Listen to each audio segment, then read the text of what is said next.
कोरबा संसदीय क्षेत्र के मरवाही में भाजपा का कार्यकर्ता सम्मेलन हुआ, जिसमें प्रदेश के उप मुख्यमंत्री अरुण साव, स्वास्थ्य मंत्री श्याम बिहारी जायसवाल, कोरबा लोकसभा से भाजपा प्रत्याशी सरोज पांडे समेत वरिष्ठ व दिग्गज विधायक व भाजपा नेता शामिल हुए। वहीं दर्जन भर कांग्रेस नेताओं ने कांग्रेस का दामन छोड़ भाजपा में शामिल हुए, जिसमें प्रमुख नाम वरिष्ठ कांग्रेस नेता ज्ञानेंद्र उपाध्याय का था। उप मुख्यमंत्री अरुण साव ने भूपेश बघेल के कांग्रेस प्रदेश की 11 की 11 सीटों को जीतने के दावे पर अरुण साव का पलटवार कहा। उनके दावे का टेस्ट अभी विधानसभा चुनाव में हो चुका है। 75 पार का दावा करने वाली पार्टी की मुखिया को उनके संसदीय क्षेत्र में उनकी पार्टी के कार्यकर्ता स्वीकार नहीं कर रहे। वर्तमान में कांग्रेस की हालत डूबते जहाज की तरह हो गई है। कांग्रेस के पास ना नेतृत्व है, ना नियत है। 8 तारीख को देश के प्रधानमंत्री बस्तर आ रहे हैं। उनके आने से निश्चित ही प्रदेश में माहौल बनेगा और 11 की 11 सीट बीजेपी जीतेगी। केजरीवाल के जमानत रद्द होने के बाद मुख्यमंत्री पद से इस्तीफा नहीं देने पर छत्तीसगढ़ के उप मुख्यमंत्री अरुण साव ने कहा कि छत्तीसगढ़ के उप मुख्यमंत्री यह सत्ता लुल्लू पता की चुनाव है। नैतिकता और ईमानदारी का दावा कर राजनीति में आने वाले लोग कितने ईमानदार हैं देखा जा सकता है। दिल्ली में 28 दलों की बैठक पर अरुण साव ने कहा कि यह पारिवारिक वाली पार्टी का मिलन है, भ्रष्टाचारियों का गठबंधन है। यह गठबंधन भ्रष्टाचारियों के समर्थन में आए थे, जनता के लिए यह गठबंधन नहीं। कोरबा लोकसभा के 8 विधानसभाओं में जो कार्यकर्ता सम्मेलन होना है, उसकी शुरुआत मरवाही विधानसभा से हुई है और आज के सम्मेलन में जो कार्यकर्ताओं में उत्साह और ऊर्जा का संचार हुआ है, साथ ही ज्ञानेंद्र उपाध्याय जी सहित बड़ी संख्या में अन्य राजनीतिक दल से भारतीय जनता पार्टी में शामिल हुए हैं और यह सिलसिला लगातार चल रहा है।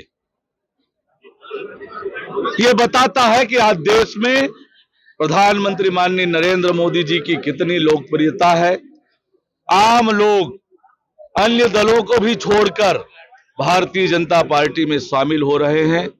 ये नरेंद्र मोदी जी के लोकप्रियता का परिणाम है और निश्चित रूप से ये बताता है कि कोरबा लोकसभा भी हम भारी बहुमत से जीतेंगे और छत्तीसगढ़ की 11 लोकसभा सीटें भारतीय जनता पार्टी जीतने वाली है। जी, आज से कोरबा लोकसभा के 8 विधानसभाओं में जो कार्यकर्ता सम्मेलन होना है, उसकी शुरुआत मरवाही विधानसभा से हुई है और आज के सम्मेलन में जो कार्यकर्ताओं में उत्साह और ऊर्जा का संचार हुआ है, साथ ही ज्ञानेंद्र उपाध्याय जी सहित बड़ी संख्या में अन्य राजनीतिक दल से भारतीय जनता पार्टी में शामिल हुए हैं और ये सिलसिला लगातार चल रहा है। ये बताता है कि आज देश में प्रधानमंत्री माननीय नरेंद्र मोदी जी की कितनी लोकप्रियता है। आम लोग अन्य दलों को भी छोड़कर भारतीय जनता पार्टी में शामिल हो रहे हैं।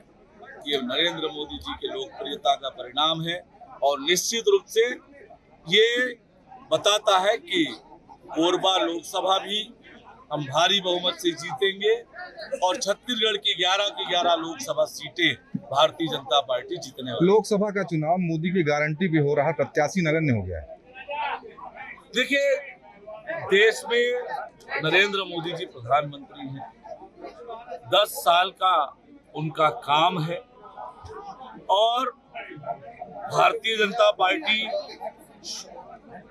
का एक एक कार्यकर्ता कमल का निशान लेकर चुनाव के मैदान में है। कोरबा में बहुत ही दमदार और राष्ट्रीय स्तर की हमारी नेत्री सरोज पांडे जी को पार्टी ने प्रत्याशी बनाया है। निश्चित रूप से उनके सांसद बनने से मरवाही विधानसभा, कोरबा लोकसभा की आवाज वो दमदारी से उठाएंगी और क्षेत्र का विकास होगा। आज मुख्यमंत्री भूपेश बघेल ने भी जीत का दावा किया है कि हम सभी सीटों पे जीत रहे हैं। भूपेश बघेल जी की दावा का आप लोगों ने टेस्ट किया विधानसभा चुनाव में। 75 पार, 75 पार, 75 पार, हम लोगों को आप लोग डराया करते थे। तो आज उनके दावे का क्या हुआ? और आज भूपेश बघेल के प्रत्याशी बनने पर ही वहां के कांग्रेस के लोग विरोध कर रहे हैं। कांग्रेस के लोग ही कांग्रेस के प्रत्याशी को स्वीकार नहीं कर रहे हैं, तो जनता कहां से स्वीकार करेगी? और आज कांग्रेस की हालात डूबती हुई जहाज की तरह हो गई है। जो समझदार लोग हैं वो कूदकर उस जहाज से बाहर निकल रहे हैं। कांग्रेस के पास न नेतृत्व है, न नीयत है, न काम है। केवल झूठ और अफवाह फैलाकर राजनीति ये करते रहे हैं, अभी भी वही काम कर रहे हैं। लेकिन देश और प्रदेश की जनता कांग्रेस की झूठ को अच्छी तरह समझ गई है। अब इनका झूठ काम आने वाला नहीं है। अब की बार 400 पार, छत्तीसगढ़ में 11 की 11 लोकसभा सीटें भारतीय जनता पार्टी जीत। 8 तारीख को मोदी जी आ रहे हैं बस्तर, क्या तैयारी? बस्तर में पहले चरण में मतदान होना है। प्रधानमंत्री माननीय नरेंद्र मोदी जी का दौरा संभावित है और निश्चित रूप से उनके आने से पार्टी को बड़ा लाभ होगा, मजबूती मिलेगी। केजरीवाल की जमानत कैंसिल हो गई, कह रहे हैं कि तिहाड़ से सरकार चलेगी दिल्ली की। देखिए, ये लोकतंत्र में सत्ता लोलुपता का इससे बड़ा उदाहरण,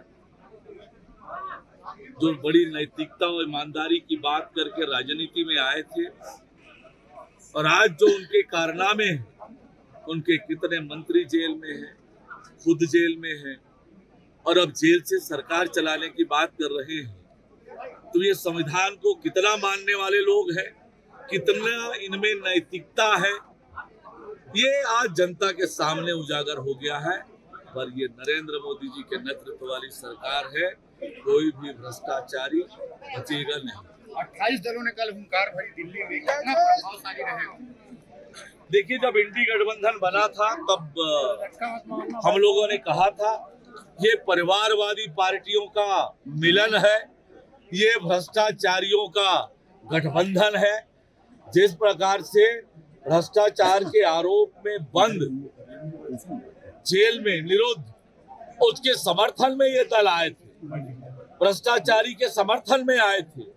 वास्तविकता ये है, विपक्षी दल जनता के लिए लड़ाई लड़े तो ये जनता के लिए नहीं, भ्रष्टाचारियों के लिए लड़ने वाले एक गठबंधन के रूप में आज देश की जनता देख रही है और इनका खामियाजा इन्हें भोगना पड़ेगा। चरणदास महंत को सपने में खजाना दिखा करता था।